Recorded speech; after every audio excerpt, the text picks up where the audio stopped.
Alright, what's going on, peeps in the works? And last night while we slept, DICE dropped a bombshell on us. They dropped the new trailer for the DLC Close Quarters, and it is the DLC that a lot of people have been waiting for. It is the DLC that a lot of people are really worried about. And I had this awesome video planned today. I was going to talk about assignments and speculate on some of the new weapons, but DICE really made it easy on me, and they released this trailer, which if you haven't seen it, I will link in the description, and you can go over there and check it out before during while you watch this. I don't know, whatever you want to do. But I'm not going to do a trailer analysis because that's stupid. Enough people have done that. There's like 15 different trailer analysis videos in my sub box.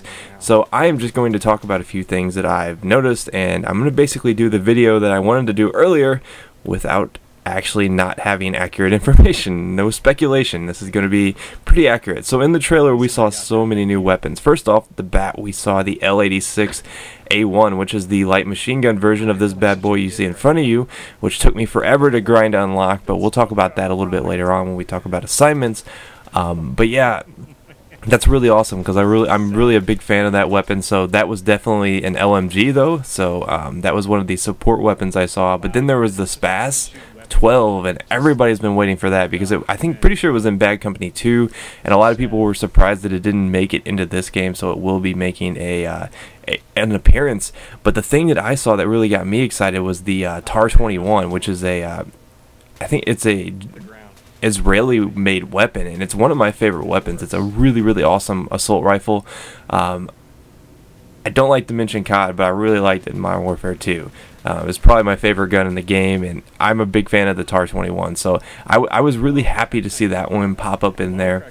I think the LSAT or whatever it's called was in there too. I think that was one of the ones I saw on the list. The AUG, that was one of the ones on there. So a lot of really cool weapons. The ACW-R, which is, I think it's the Remington version of the ACR.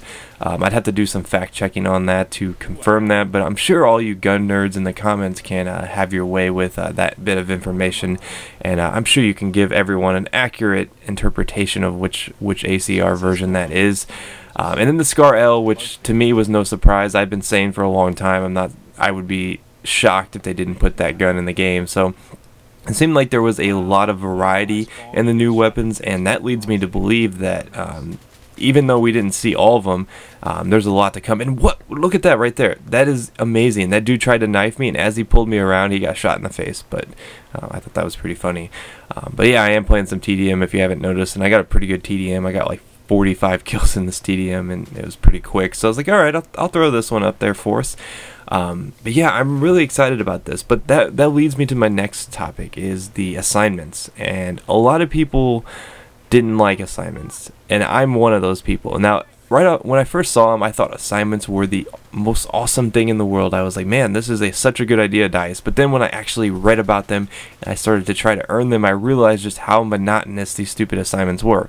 Most you can get naturally, which I think is the way it should happen. I think that there should be an ability to make these just kind of happen as you play the game. That way you don't have to worry about going out of your way to do special things, such as play squad deathmatch, which I found to be the most ridiculous assignment of all time. So I'm going to pose this question to you guys. Do you think assignments are a good thing? Do they bother you, or do they not bother you? I mean, I don't really care how you feel.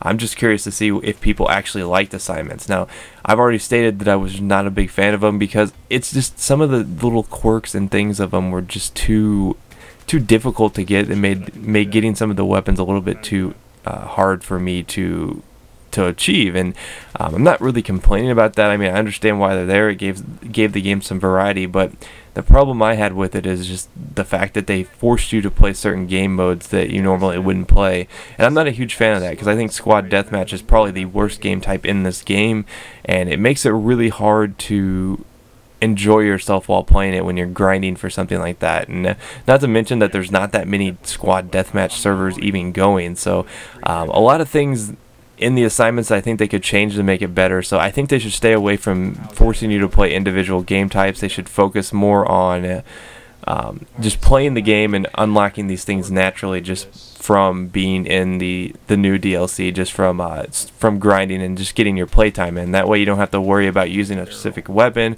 or anything like that, because I don't know, I don't find that fun. I mean, the RPG elements of shooters can get so boring sometimes, so I would prefer just to have the easy way out. And I know this probably sounds like I'm a big old baby, but try playing squad deathmatch for 3 hours and you'll understand my pain. So anyways, yeah, lots of new weapons, lots of new things that they've basically unveiled. And I noticed the gameplay in it obviously was an important factor in here, and the gameplay looks solid. They talked a lot about how the environments are going to be destructible, about how it's going to be vertical gameplay, because a lot of people think that they're just going to put you in a little room with some things to hide behind and that's going to be it, but it's definitely going to be vertical gameplay. It looked like there was multiple levels to the map they showcase in this trailer, so that's pretty exciting. I mean, long as there's some tactical elements to it, I think that we can all find something to enjoy out of it. I'm still kind of bummed that it's only 16 players, but maybe that'll change in the future, because you can always find maps, servers that allow more people than the maps support, modding and stuff like that. So a lot of interesting things to take into account. Let me know, do you guys like assignments, or do you think that they should be tweaked, like I mentioned, to not include specific game types and mostly focus on just getting your playtime in? So let me know. Hopefully you guys are all excited about the new weapons. There were a lot of really cool ones that they unveiled, and I will see you guys later. Peace.